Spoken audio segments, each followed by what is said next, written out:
Breaking news here on NFL Live. We go to Adam Schefter for the latest. Well, Laura, Mike Williams, the former Chargers wide receiver, is signing a one-year deal worth up to $15 million with the New York Jets, and that means the Jets have added a big-time target for Aaron Rodgers to go along with Garrett Wilson. This has become a priority. The Jets have slowly but surely filled their holes during free agency. They filled in the offensive line. Now they've added a wide receiver, which gives them flexibility during the draft with their first overall pick. Mike Williams will not be visiting Carolina Wednesday, will not be visiting Pittsburgh later this week, will not be returning to the Los Angeles Chargers. He's staying in New York, his first visit with the Jets, and he's getting a deal done with them for up to $15 million. Yeah, fascinating now to see what they do in the draft with that 10th overall pick. We'll get to that. Hawk, earlier in the show, just a little while ago, you asked for this to happen. Now that it's happened, what are your thoughts? I think it makes the most sense. Listen, as a 29-year-old receiver who was in the league with a quarterback situation that was uncertain, it is not fun. And it kills your future perspectives when you head into more free agencies. This is perfect short-term deal. Mike Williams go in there, he does what he does best, and he can come back in the market a year from now after having played with one of the best and most talented quarterbacks in NFL history. It's the perfect 1 + 1 = 3 scenario. I don't think that adds up. I don't believe that 1 + 1 is 3. Math is hard. I don't know what you were doing. But when you look at Mike Williams, we and wouldn't now have to do math.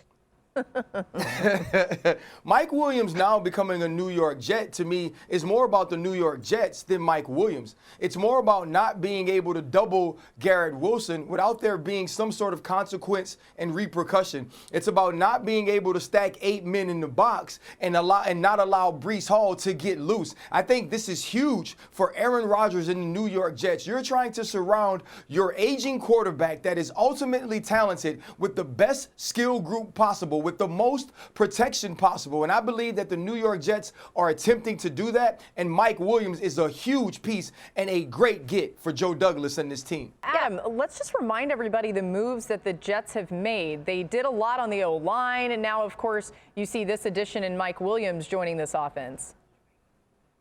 Well, last week they traded for Morgan Moses to play right tackle. They signed their left guard John Simpson away from Baltimore. They signed Tyron Smith from Dallas. So they basically came up with potentially 3 offensive line starters. The other need on this team was wide receiver. There have been a lot of discussion how the Jets would love to go trade for Davante Adams. The only problem with that is that the Raiders are not interested in trading Davante Adams. So once you can't go get Aaron Rodgers' favorite target, who is available, and Mike Williams was released less than a week ago by the Los Angeles Chargers. He was the top wide receiver out there right now, scheduled to visit the Panthers on Wednesday, then go to the Steelers, not going to make it to either one. He gets a deal done with the Jets, and the Jets fill their most pressing holes during free agency, giving them more flexibility in the draft. Yeah. Let's talk about that flexibility in the draft with Mel Kiper Jr., who's with us here. And Mel, what do you expect him to do now at 10?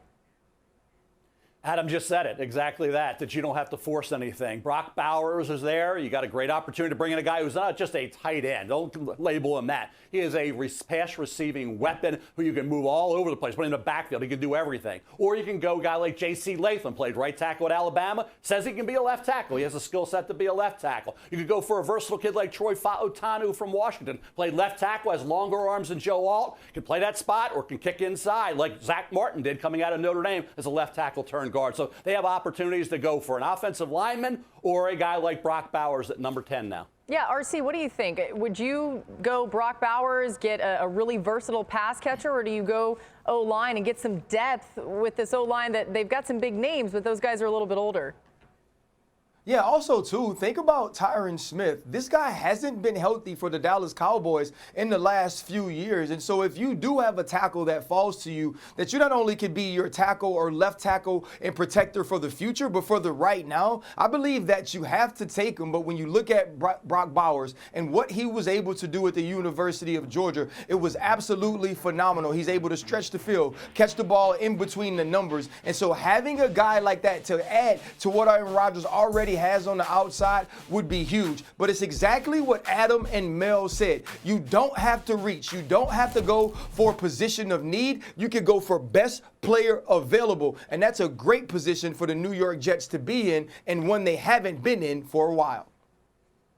As a GM, I guess I'm more risk averse than that because I'm going to get an offensive lineman. I can't risk Aaron Rodgers getting hurt. We're all in on this is the guy that's going to help us make a Super Bowl run. We got to protect him. Tyron Smith was an all-pro last year, but to your point, RC, he was hurt. He has injury concerns over the last 4 seasons. He's a borderline Hall of Famer, but we have to get someone who is versatile in this draft if they're available at number 10 because it allows us a little more flexibility in making sure if the worst case happens, we can still make sure Aaron Rodgers is protected.